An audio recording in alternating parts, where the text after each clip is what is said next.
Coucou tout le monde. Hello. On voulait vous faire un petit bilan de nos navigations. Vous avez été nombreux à nous suivre sur les réseaux sociaux, surtout Facebook, Instagram. Yes. Puisque même on a rencontré des gens qui étaient derrière, qui commentaient un peu, et voilà, on a pu les rencontrer. Donc c'était vraiment plaisant cette façon d'interagir avec les gens. Avec les images, les vidéos qu'on vous a postées. Et puis pouvoir vous rencontrer en vrai en fait. Ouais, c'est ça, c'est ça. Et du coup, voilà, on fait un petit bilan. Donc on est parti il y a 2 mois, enfin on est parti de chez nous il y a 2 mois et demi à peu près. Ouais. C'est ça, hein? C'est ça, mine de rien, c'est déjà 2 mois et demi. Notre projet, c'était d'aller, l'objectif principal, c'était d'aller jusqu'en Grèce. Et en fait, on s'est arrêté à la première occasion. Bon, déjà on est parti avec un peu de retard puisqu'on avait vraiment prévu tout le mois, c'est tout avril, on voulait faire avril-mai et un peu juin au cas où, même avant avril, ouais, vraiment mi-mars quoi. Et il s'avère, la grosse problématique qu'on a eue, c'était avec le port. On vous l'avait déjà dit sur les réseaux sociaux, on vous a dit qu'on a eu des problèmes avec l'organisation du port à Port-le-Cat, qui a fait qu'on a pris pas mal de retard. Mais en même temps, il y avait un autre point aussi qui était important avec le recul, c'était la météo. La météo n'était pas forcément bien en phase, c'est-à-dire que les fenêtres météo étaient trop fermées pour pouvoir faire des navigations sereines. Donc voilà, c'était deux facteurs qui ont fait qu'on a pris du retard sur notre début de croisière. Et ensuite, il y a eu les problèmes de carénage, d'entretien, voilà. Donc on est parti quand même avec un bateau en bon état général. Quand je dis bon état général, pour moi, c'est la priorité, c'est le moteur. Voilà. Tant qu'il y a du moteur, on peut faire du bateau. Voilà. Même si c'est un voilier, tant qu'il y a du moteur, on s'en fout. On peut partir, on peut aller visiter. Notre objectif, donc, c'était la Grèce, tout en voyageant. Donc c'était pas juste faire de la voile en mode je dirais avancer qu'à 2 nœuds à l'heure et bourlinguer dans les mauvaises conditions. Non, nous c'est vraiment la plaisance et prendre le plaisir d'être sur l'eau avant tout, de toute façon. Voilà. On savait très bien en partant qu'on avait du retard et qu'on ne pourrait pas aller en Grèce de toute façon.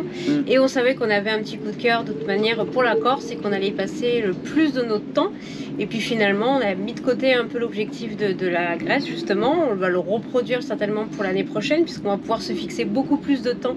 Là, on était quand même un peu trop limité au niveau du temps. Ça, c'est déjà positif, c'est que ce bilan est quand même positif et qu'on va renouveler l'année prochaine. Le bilan est très positif et on envisage effectivement de partir presque 4 mois et peut-être même plus l'année prochaine de façon à pouvoir atteindre de la Grèce.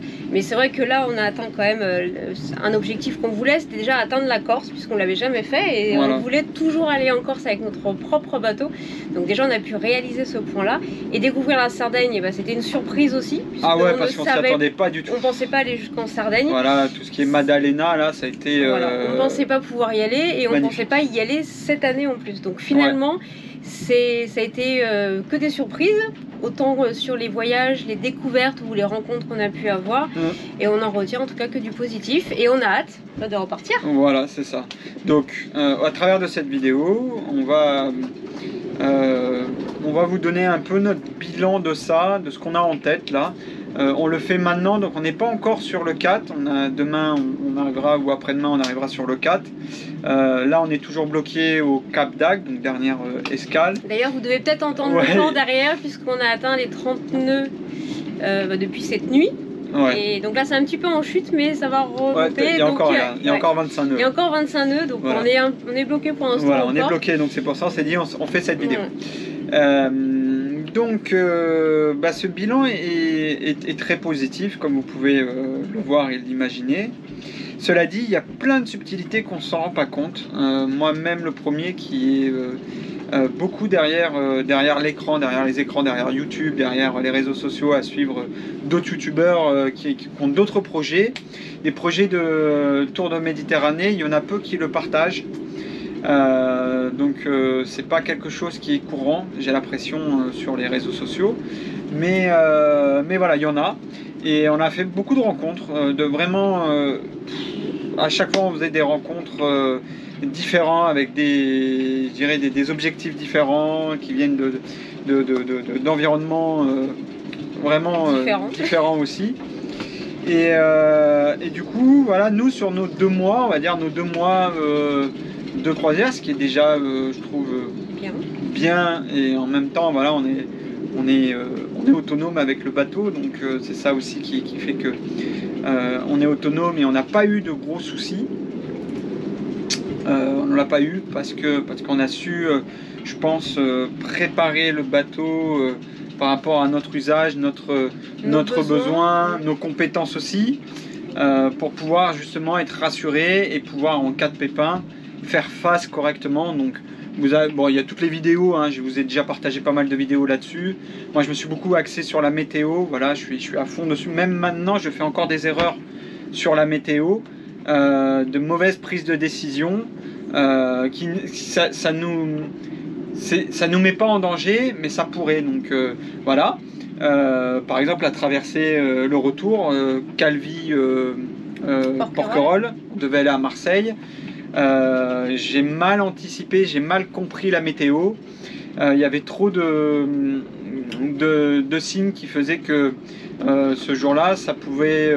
voilà, c'était pas dangereux, mais ça pouvait... c'était très fatigant, hein, ça a été très fatigant. On a été plutôt...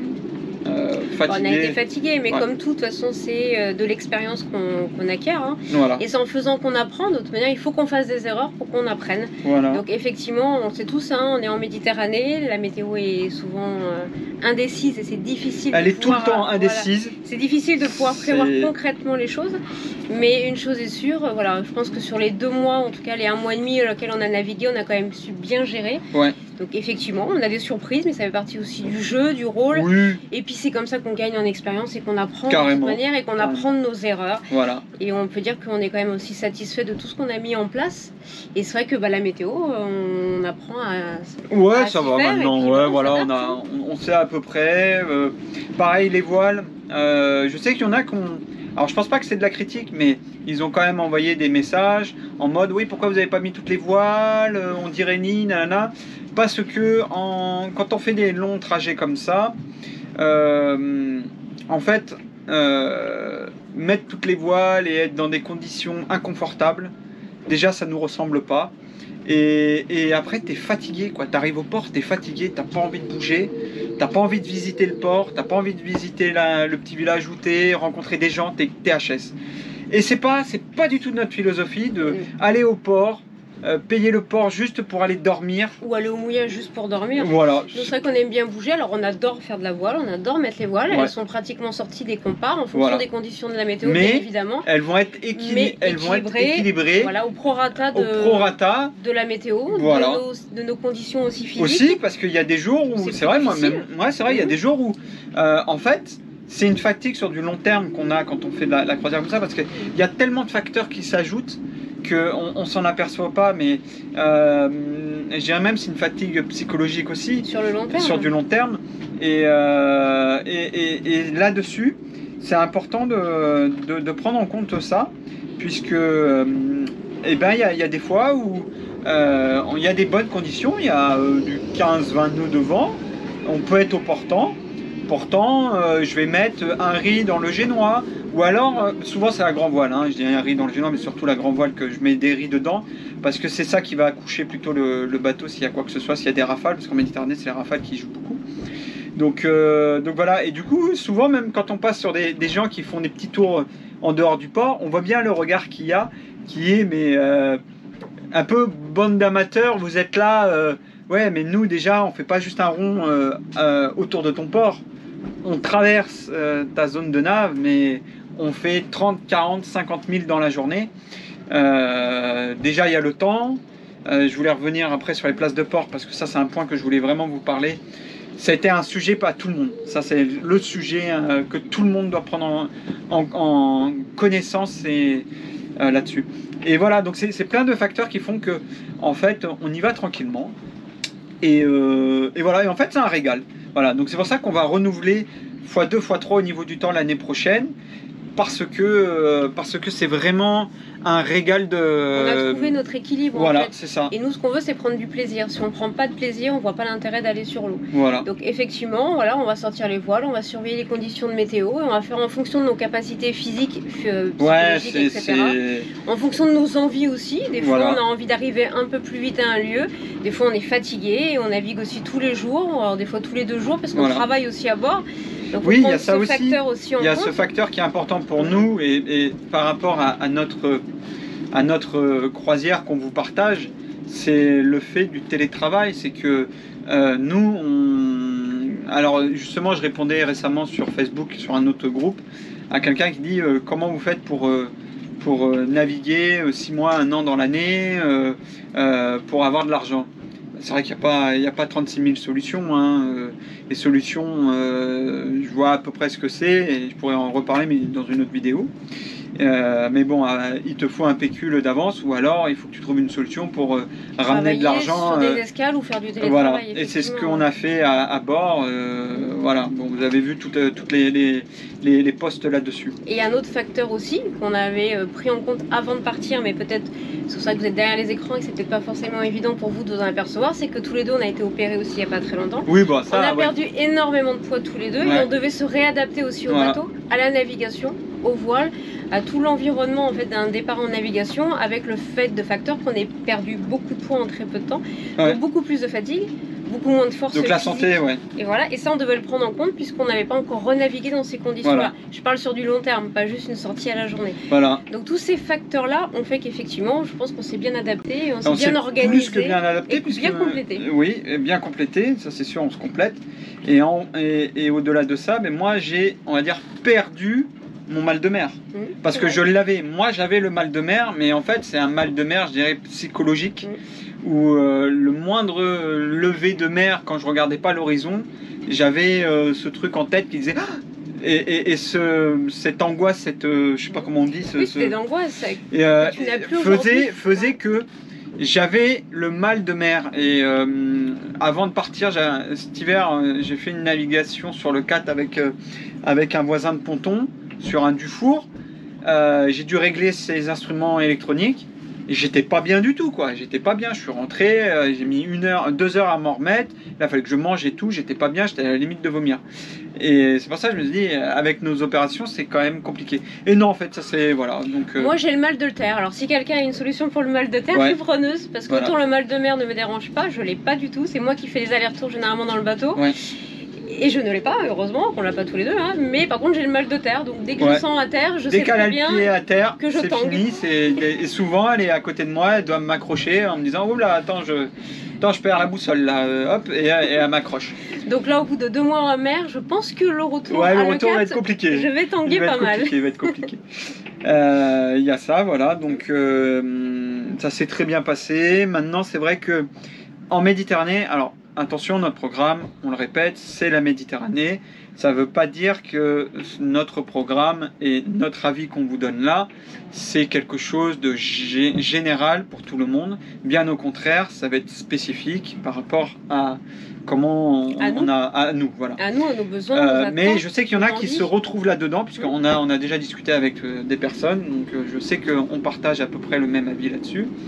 Et le gros point que je voulais mettre en avant, c'est les ports et les mouillages. Alors nous, effectivement, on n'a pas un bagou de voileux, on n'a pas un bagou, même si on est les baroudeurs à la voile, on baroude, mais pas en mode route. Voilà, ça veut dire que on va pas être là à faire que du mouillage, parce que c'est contraignant le mouillage. Mine de rien, il y a une histoire de météo qui est encore plus importante que je dirais au port. Il y a surtout une problématique de transport, parce que le mouillage, la grosse problématique qu'on a, c'est qu'il faut, on est 2, si on veut bouger, il y en a un qui prend l'annexe, l'autre il doit suivre, ou alors il reste au bateau, il est bloqué. Donc il y a quand même des complications au niveau du transport. Alors que quand on arrive dans les ports, on a le vélo, on a la trottinette et on a les BMW pieds qui nous emmènent où on veut. Donc du coup, il y a plus d'autonomie. Il y a plus d'autonomie, voilà, que le mouillage. Et de confort. Et de confort que le mouillage, on va être un peu plus réduit. Sur ce bateau, il n'y a pas par exemple l'eau chaude. L'eau chaude, il dure que 30 heures, 30-36 heures, parce que c'est de l'eau chaude en 220 volts et pas avec le moteur.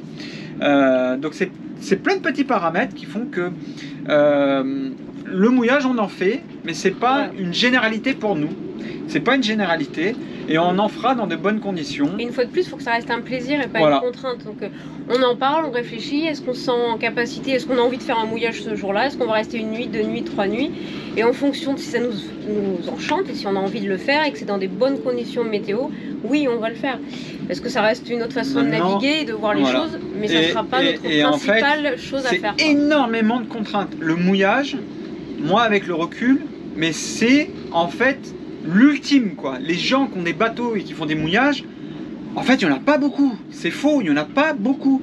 Parce que c'est quelque chose ultime quoi. Parce qu'il te faut de très bonnes conditions pour rester au mouillage sans, voilà, pour assurer une veille. Même la nuit, dès que tu as le vent et tout, il faut quand même surveiller. Si ton bateau, à tout moment, tu peux partir à la dérive ou dans les rochers. Il faut toujours un moyen de contrôle. Il faut un moyen de contrôle. Il faut je dirais le mouillage même, comment on dit, l'équipement du mouillage, il faut qu'il soit mais sûr à 100%. C'est-à-dire que tu es un guindeau, mais tu es sûr et certain de l'avoir entièrement révisé et qui tient la route. Voilà, c'est une erreur que j'ai faite, j'ai pas entièrement révisé. Je vous avais partagé quelques photos cet hiver d'une révision que j'avais fait de tous les câblages, mais en fait le relais est tombé en panne. Voilà, donc du coup j'ai eu des problèmes avec ça. Donc voilà, je peux en parler. Pourtant moi-même je pensais qu'il était ok, non. Voilà, donc il faut vraiment que ça soit carré.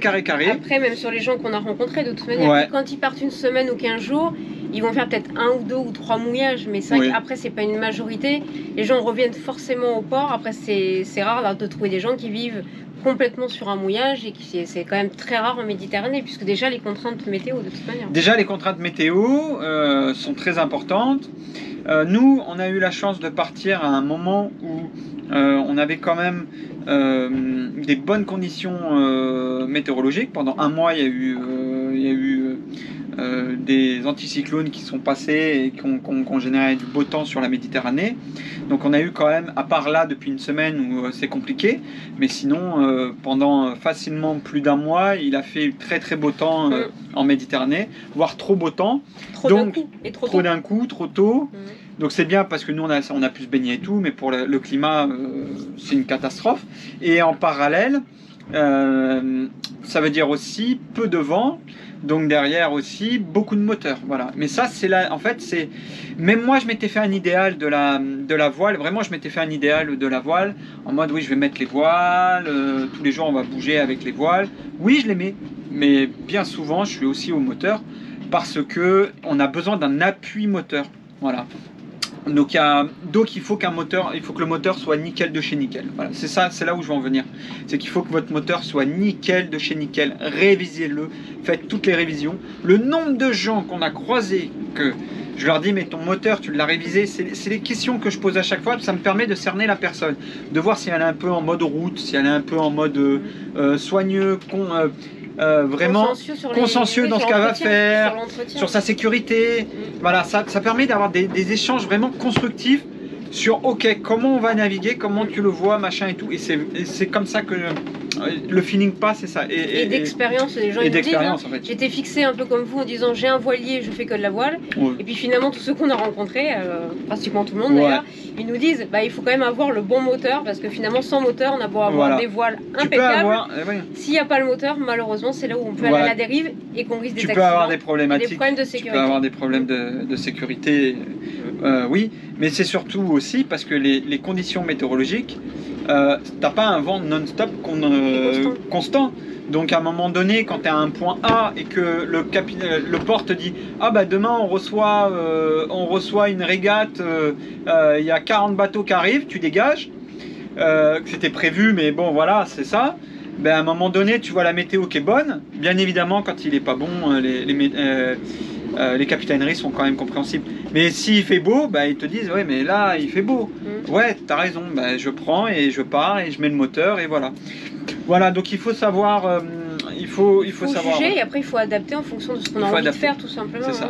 Après, la Corse, Maddalena et le côté Sardaigne nord, c'est extrêmement parfait. Enfin, c'est parfait. On a découvert ce petit coin de paradis aussi qu'on connaissait pas. On était vraiment fixé sur la Corse parce qu'on adore la Corse. Ça fait maintenant 6-7 ans qu'on y va régulièrement par différents moyens. Je crois qu'on aura fait tous les moyens pour y aller, sauf l'avion.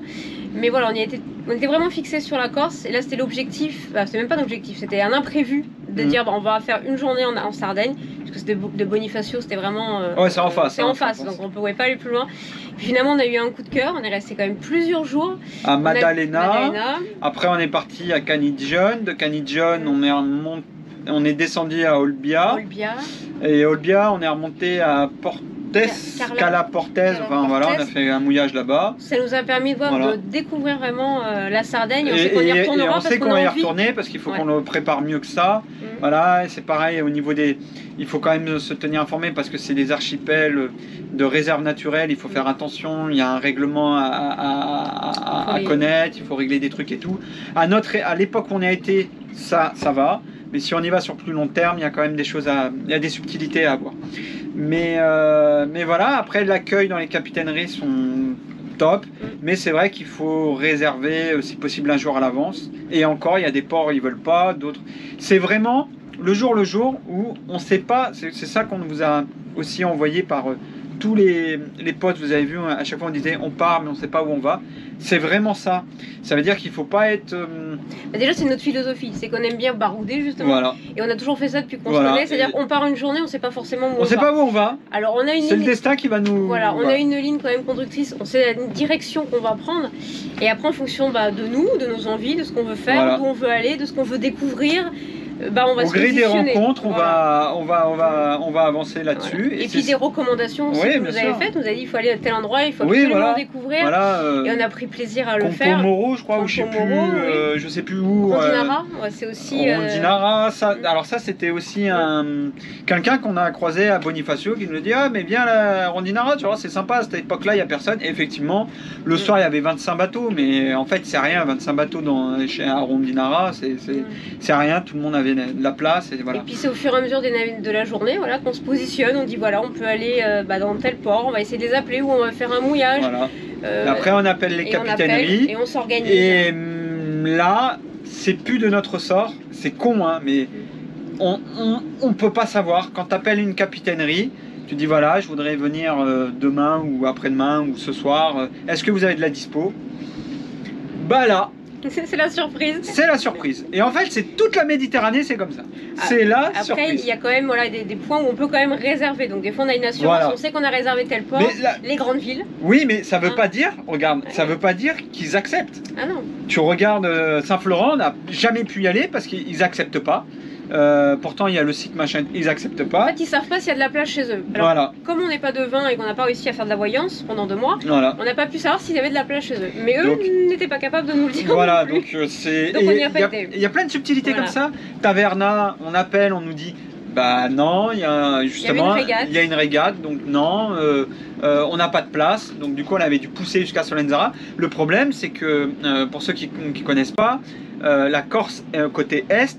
Des mouillages, il n'y en a pas, suivant le vent et tout, c'est compliqué, donc faut avancer.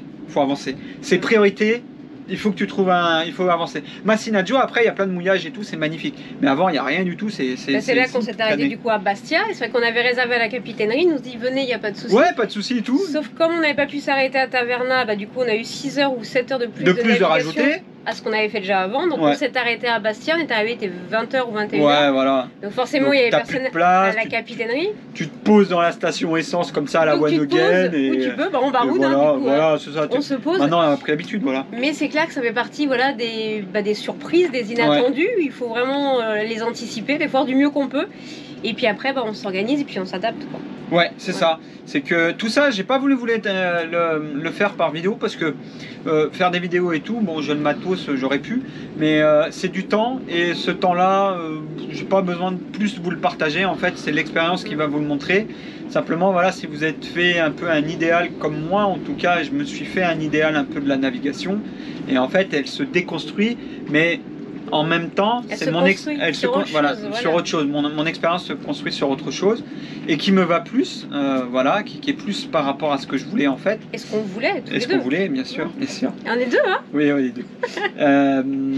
Donc il faut faire très attention à ce point-là. Après, au niveau du budget, on est resté raisonnable. Parce que on s'est pas dit oh, tiens on va se faire 1000 € par mois et c'est tout, voilà. Non, on est aussi là pour profiter. Généralement on travaillait le matin, c'est ce qu'on faisait, même avant de partir de navigation ou en fonction de l'heure à laquelle on devait partir, et qui va dépendre aussi du temps de navigation, parce que si on a 7 heures de navigation, on va pas se lever à 5 heures du matin pour travailler non plus. Hein. Alors nous c'est pas du tout notre truc. On se lève généralement autour de 7 heures du matin. Voilà, on se lève autour de 7 heures du matin et en fonction de l'heure à laquelle on veut partir, on va savoir si on peut travailler 1 heure ou 2. En gros, à partir de 8 heures, on commence à travailler. Et puis entre 10 heures et midi, on part suivant la charge de travail qu'on a et la destination. Et la destination à laquelle on va. Et puis des fois, du plan A, B, C. C'est ça. Et puis des fois, on arrive dans un port et si on peut finir notre journée, la reprendre, ça nous fait travailler 3-4 heures par jour en fonction de ce qu'on a besoin. Puis des fois, on est en navigation, tu as eu des urgences, tu allumes aussi ton ordinateur. Un travail 7 jours sur 7. Ah oui, c'est 7 jours sur 7. C'est 7 jours sur 7. C'est pas le week-end, je suis en repos. Non. Après, on a aussi des responsabilités en tant que patron. On a une société, chacun à faire tourner. Donc c'est une organisation de se dire effectivement, voilà, on travaille 7 jours sur 7. Mais on organise notre planning effectivement différemment et en fonction de nos navigations, du point A, B, C, D, E, F sur laquelle on y va. ABC quand même. Bon, ça va. ABC en principe, ça va. Voilà. Il faut le plan A, B, C. Voilà. Et après, on s'organise en fonction de tout ça. Et c'est vrai que quand on arrive dans un port, notre objectif, c'est pas de dire absolument il faut qu'on retourne travailler. Si on a bien géré notre temps en amont, le but après, c'est de se poser et d'aller se balader, d'aller se baigner. Et le but, c'est de profiter et puis de continuer à venir à votre rencontre, parce que ça, c'est des choses qu'on adore faire. Ouais, c'est ça. C'est justement rencontrer des gens avec d'autres, je dirais, d'autres univers, des différents profils. Et c'est ce qui fait qu'on s'enrichit et socialement, c'est super agréable, quoi. D'échanger là-dessus. Voilà, moi par exemple, j'ai échangé énormément avec les gens que je rencontrais sur la météo, les fichiers GRIB. Voilà, j'expliquais tout ça, je faisais des micro-formations. Je m'éclatais à ça. Alors moi, vous doutez bien que c'est pas du tout ce côté-là, c'est plutôt le côté de la santé, puisque c'est vrai qu'on échangeait beaucoup du coup sur la santé à bord, puisque c'est ma partie aujourd'hui. Et c'est vrai que du coup, on peut se compléter sur pas mal de points. Et quand on rencontre des gens, c'est enrichissant sur pas mal de points. Du fait de nos personnalités, parce qu'on aime bien aller à la rencontre et puis on aime bien échanger sur notre pratique, notre mode de vie à bord, nos projets de navigation, parce que c'est que le début. Oui, c'est que le début, bien sûr, c'est que le début. Voilà, donc au niveau budget, puisqu'on c'était ça, le budget, on est à peu près à 1500 à peu près par mois. Par mois. Hors restaurant et activités loisirs. On va prendre dans les 1500 €. L'essence, les frais d'entretien du bateau, les courses. Les courses, tu les prends, on les prend dedans. Je les prends dedans. Bon, et les frais de port, voilà, dans les courses hors restaurant. Voilà. Après, effectivement, les loisirs, tout ce qu'on a pu faire à côté, des visites ou effectivement les restaurants, ça c'est quelque chose qui nous fait plaisir en plus. Et ça, c'est vraiment à nous de nous organiser si on a envie ou si on peut ou pas. Voilà. Mais sur les frais du bateau, donc on va prendre tout ce qui va être les frais de port, d'entretien du bateau, l'essence et les courses. Qui nous fait à peu près un budget, un maximum de 1500 € par mois. Ouais, ça c'est le maximum. Je pense qu'on est plus à 1002. Oui. Mais voilà, il faut toujours un petit peu plus parce qu'il y a des imprévus. Il faut une marge. Et voilà, après il y a eu aussi des surprises avec les capitaineries où on arrivait. Nous avons offert des nuits. Par sympathie, parce que justement on a sympathisé avec. Parce que justement, quand tu arrives, que t'es pas fatigué, que t'as la pêche, t'as le sourire et tout. Putain, mais ça passe super bien, quoi. Les Corses, ils sont super accueillants. Un peu moins les Italiens et les Sardes. Ils sont pas Italiens, ils sont Sardes. Voilà, bon. C'est différent, voilà, c'est différent, mais c'est déjà la langue qui est un gros problème. Nous, ça a été un gros problème, c'est la langue. C'est vraiment un gros problème. Et du coup, ça nous a amené une certaine réflexion. Effectivement, on prévoit la Grèce pour l'année prochaine. Alors, on parle pas grec et on compte pas se mettre au grec. Et l'anglais. Mais par contre, on va essayer de se mettre à l'anglais, effectivement. Bon, là en Sardaigne, on s'est rendu compte que même l'anglais n'aurait servi à rien. Ouais, ils sont pas. Ils parlent, c'est un moyen de communication qui est propre à eux-mêmes. Hein. Mais en tout cas, pour l'année prochaine, on compte bien partir donc en Grèce. Ça reste quand même un objectif qu'on veut atteindre. Et on va se mettre à l'anglais à fond pour essayer parce que sinon, se faire comprendre. C'est mort. Pas uniquement sur des banalités, mais aussi sur les points techniques qui sont importants parce que sur la navigation. Quand tu appelles à la VHF, que tu entends mal et que le mec il commence à te faire de l'italiano anglais, tu comprends rien. Et des fois même avec des mots sardes, parce que c'est un peu un dialecte spécifique. Voilà. Donc alors là, tu comprends pas grand-chose. Mais bon, on a essayé quand même de se faire comprendre, et c'est vrai que le langage de la communication non verbale, c'est aussi... c'est aussi top, quoi. Ça permet vraiment de construire autre chose différemment, quoi. Et pour revenir au budget, les ports, c'est compliqué au niveau du budget de savoir vraiment combien on a de budget en avant. C'est-à-dire que, en fait, comme on ne sait pas où on va atterrir et tout, il y a aussi un autre facteur, c'est que les ports, ils ont chacun leur grille tarifaire. Et on a des surprises. Des fois, on va aller dans des ports, on va se payer 50 € la nuit. Et on n'est pas en pleine saison. En pleine saison, ça peut monter à 300 € la nuit pour un bateau de 10 mètres, que 10 mètres. Là, on a été quand même agréablement sortis dans le bon sens, le fait qu'on n'était pas en pleine saison. C'est vrai que. Et du coup, il y a des endroits. On a eu des nuits gratuites. Et la majorité, c'était quoi, 23, 24 €. Ouais, 30 €. En gros, il faut compter 30 €. Voilà, vous partez sur 30 € par nuit. À cette période-là. À cette période-là, c'est-à-dire une période avril, mais je pense mai, c'est pareil. Pas mai, mars, avril, mai. Voilà. Juin, certains ports commencent à changer, pas tous. Voilà. À Massignal-Gio, par exemple, c'est juste juillet, août. Vous allez payer près de 80 €, c'est ce que vous avez. Non, mais même le mois de juin, rappelle-toi, le 1er juin, ça montait à 50 €. C'était un petit peu plus cher le mois de juin. Que ça partait du 30 juin. Et mais, voilà, la saison estivale, forcément, il faut facilement multiplier par 2 les frais de port. Voilà. Sinon, à la période où nous on a navigué, franchement, ça reste un prix raisonnable pour une nuit où on a l'eau, l'électricité limite. Voilà, après, il y a des endroits où vous avez. Nous, on a l'habitude d'aller, par exemple, à Port-Camargue, c'est sur notre chemin.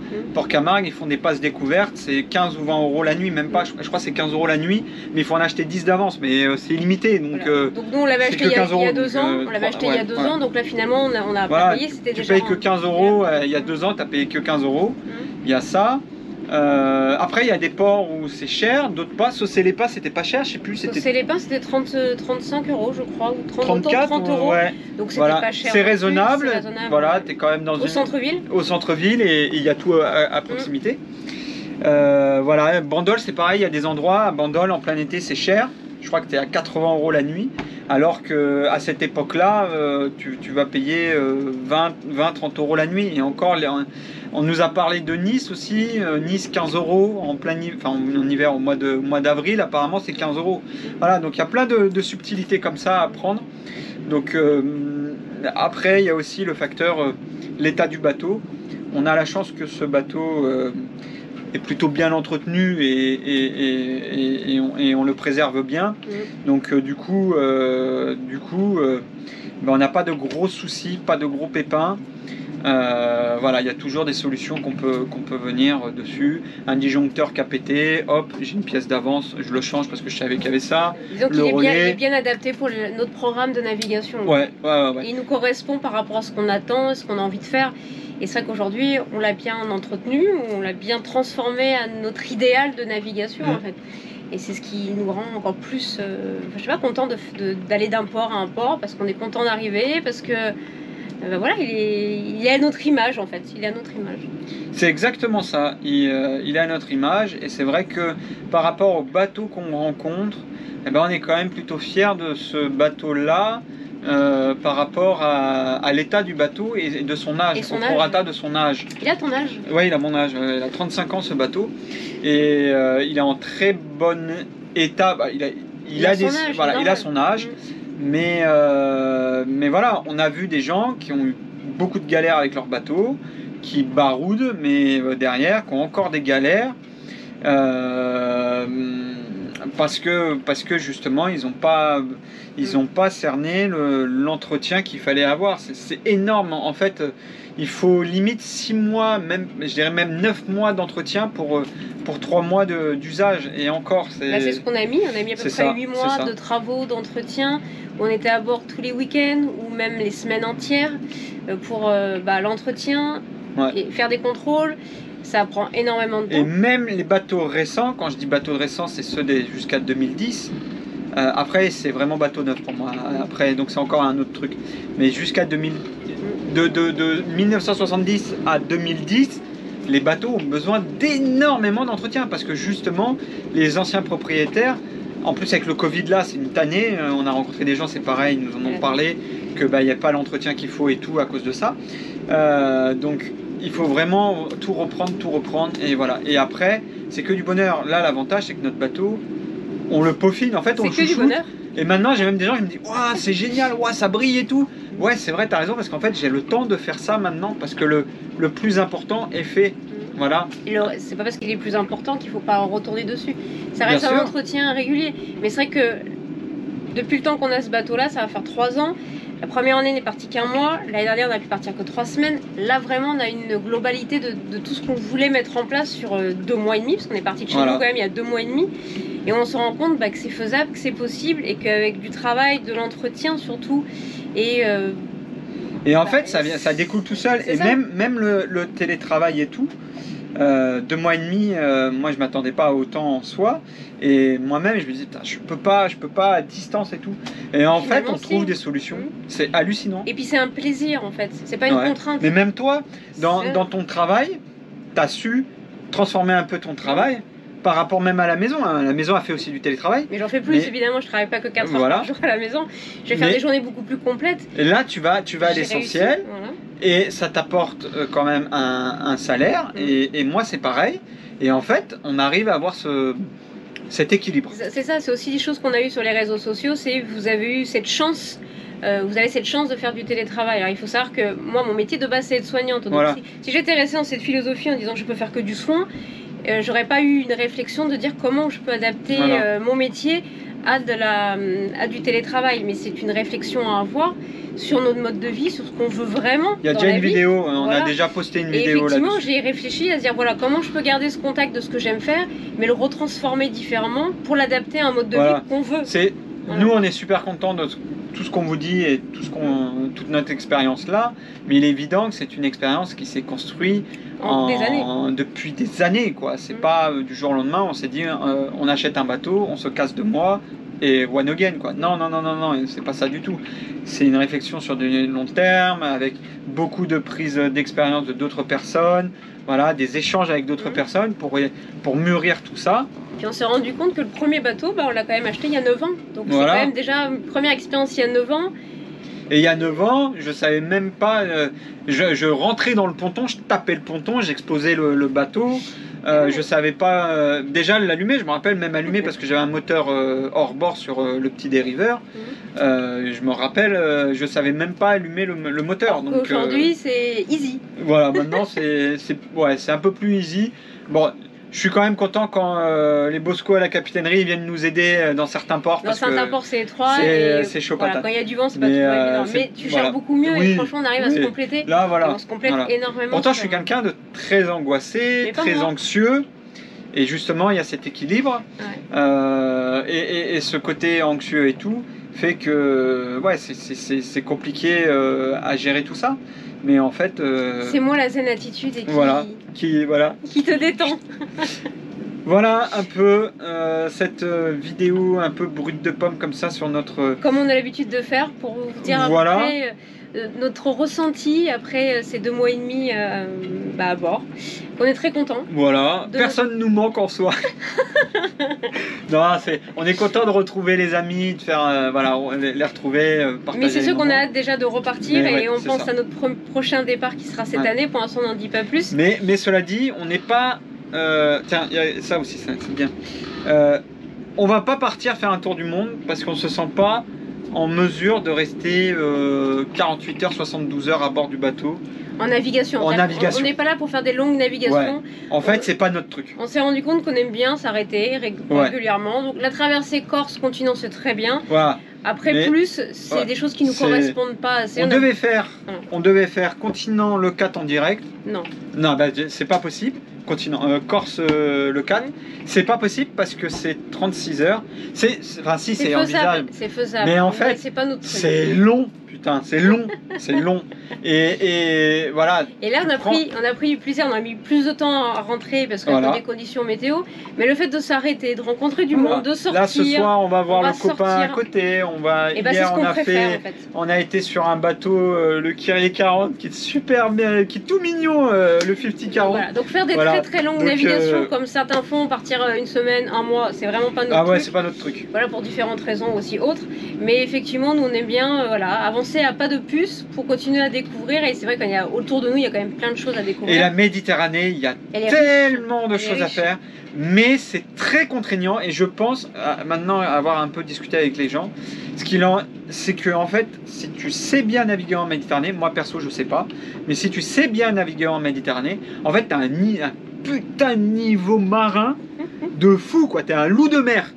Parce que la Méditerranée, c'est extrêmement compliqué. Il faut l'apprivoiser. De toute façon, tous ceux qui arrivent de Bretagne, ils s'en rendent compte quand ils arrivent ici. Ah ouais, mais c'est un truc de dingue. Moi, je me dis, ouais, les Bretons, c'est des marins, il y a la marée et tout. Ouais, c'est des trucs de fou. Moi, je sais pas, pour la dérive et tout, je m'en fous. J'ai les GPS, il me dit, tu vas là et je vais là. Mais voilà, par contre, je sais doser le pastis, je sais quand l'eau, elle est bonne pour aller me baigner, des choses comme ça. Le pur méditerranéen. Mais les Bretons, eux, ils vont être plus là à dire ah bah tiens, il y a l'eau, mais c'est la pluie et les marées et tout. Et attention, tu parles à une Bretonne aussi. Ouais. Mais voilà, la Méditerranée, en fait, c'est super compliqué. La météo, elle change. Il faut prendre la météo tous les 6 heures. Et je vous ai fait une vidéo quand j'étais chez moi il y a 2 mois, 3 mois, aller sur Internet, où je vous disais justement, voilà, il faut prendre la météo, d'abord Météo France, mais c'est tellement important Météo France, en fait, moi-même je l'avais oublié, je passais par Windy, parce que c'est de nos jours, tout le monde a Windy et on passe par ça, mais en fait Météo France c'est la base de la météo, il faut avoir cet automatisme, et les seules fois où j'ai pas regardé Météo France, c'est les fois où j'ai eu des doutes, où heureusement on n'est pas parti, on a évité le pire. Voilà, parce qu'il y avait du 50 nœuds quelque part qui était caché, que Météo France l'avait prédit, mais que Windy ne le disait pas parce que c'était des observations, et les observations de Météo France sont quand même assez carrées là-dessus, et le bulletin est expertisé. Donc la météo est très importante. On apprend de toute manière en fonction, voilà. Et là je vois on a appris beaucoup et on continuera à apprendre. Et le moteur, savoir que le moteur est neuf, quasi neuf, hein, voilà, maintenant il a 500 heures, là j'ai la révision des 500 heures à faire, donc je vais démonter le coude d'échappement, la turbine je vais la refaire, l'huile je vais en remettre, la vidange d'huile, et je vais faire tout le collecteur de je sais plus comment on dit ça, le truc de l'échangeur thermique, je vais le démonter, je vais le nettoyer. Donc voilà, j'ai une belle maintenance à faire là au mois de juillet là-dessus. Avant notre prochain départ. Mais en fait, il faut faire tout ça, parce que franchement, en fait, c'était un plaisir de mettre le moteur quand ça commençait à bastonner un peu, ou même, voilà, de la vague. Le problème, c'est que ça lève de la mer de la houle, mais c'est pas de la houle en Méditerranée, et cette mer de vagues fait que c'est inconfortable et qu'on va perdre en confort, en vitesse avec le bateau. Je le ressens direct, et du coup un petit appui moteur, le bateau il se redresse et on prend 3 nœuds d'un coup, quoi. C'est à dire au lieu d'aller à 2 nœuds, 3 nœuds, on va à 6, quoi. Et 6 nœuds, ben c'est génial parce que ça te permet de faire dans ta journée de faire 30 000 nautiques. Donc voilà. Après il y a des jours on a fait que de la voile aussi, hein, en fonction des météos. Oui, bien sûr, on a fait. Il y a des jours on a éteint le moteur. Mais c'est rare parce qu'il faut avoir du vent portant. Et du bon vent, c'est ça. Et du bon vent, c'est-à-dire 10 à 15 nœuds. C'est tellement réduit que voilà, on a le SPI, mais voilà, c'est pareil, le SPI, il y a des conditions à le mettre. Quand tu es tout seul, c'est compliqué. Sur mon gréement, c'est un peu plus compliqué parce que je me suis aperçu qu'il s'enroule autour de mon génois. L'enrouleur de génois, on peut pas le démonter. Enfin, la technique pour, au cas où, enlever le SPI en cas de lof, je crois que ça s'appelle en cas de lof, si voilà il y a trop de vent et qu'on est pris par le SPI, la technique pour pouvoir l'étouffer et le mettre dans la chaussette, c'est plus compliqué que ce qui est dit sur les papiers et tout. Mais ça s'apprend et on va apprendre. Et ça s'apprend, et c'est l'objectif aussi. D'apprendre. La dernière étape, voilà, la prochaine objectif, là, on va repartir un petit peu, je pense au mois d'août. Mais là, je vais essayer de me perfectionner à la voile avec un coach, un accompagnateur, quelqu'un qui a l'habitude de faire un peu de régate et tout, qui va m'expliquer vraiment comment fonctionnent les voiles, à quoi servent les voiles surtout par rapport à ce bateau. Voilà, je m'en fous moi des autres bateaux, parce que chaque bateau est différent, je l'ai vu. Il y a des bateaux, mais j'étais impressionné de voir qu'on allait plus vite que d'autres bateaux, alors que j'ai même pas réglé correctement les voiles, que je ne sais pas les régler. Pourtant, je vais plus vite. Donc voilà, ce bateau est spécifique. J'ai eu des retours aussi dans ce sens-là, où les gens me disaient « Ah, on a acheté des bateaux plus récents. » Un bateau plus récent, un Dufour par exemple. Oui, mais en fait, le Dufour, les sensations, c'était moins bon que le Key Feeling. Donc voilà, en fait, on a un super bateau dans les mains. Je ne sais pas forcément m'en servir, mais je vais faire le nécessaire pour apprendre. Donc par la théorie, ça je peux le faire moi de mon côté, et la pratique via un accompagnateur pour avoir les bons gestes. Là-dessus aussi, c'est important, voilà. Mais c'est maintenant que j'en ai besoin. Avant, je n'en voyais pas l'utilité, je m'en foutais, j'avais le moteur. S'il fallait faire au moteur, je m'en fous, quoi. Qu'est-ce que je m'en branle? Au moins, on peut aller se balader. Voilà, là, un peu l'objectif qui va arriver. De notre retour. Donc, on prépare maintenant le prochain départ pour le mois d'août. Voilà. Et une fois qu'on reviendra au mois d'août, on aura donc un laps de temps suffisant pour préparer notre projet donc de Grèce pour l'année prochaine. Voilà, sachant que le mois d'août, il y aura beaucoup plus de monde en mer et dans les mouillages et dans les ports, que le coût du port est beaucoup plus significatif. On fera, je pense, un peu plus de mouillage. On a un peu plus d'expérience dessus aussi. Et du coup, je vais refaire correctement tout mon équipement mouillage.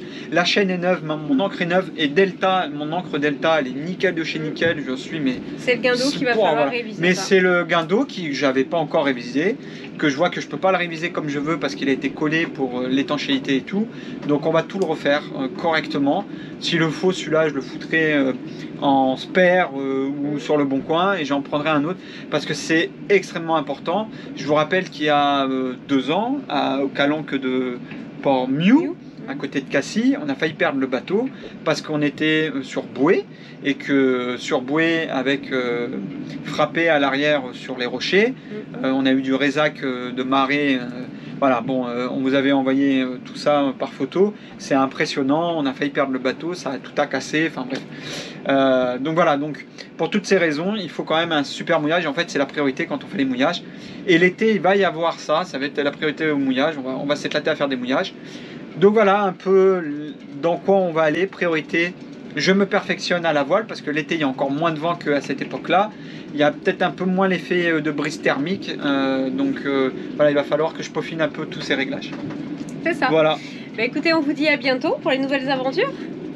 Et à bientôt sur les réseaux sociaux. Salut. Ciao, ciao!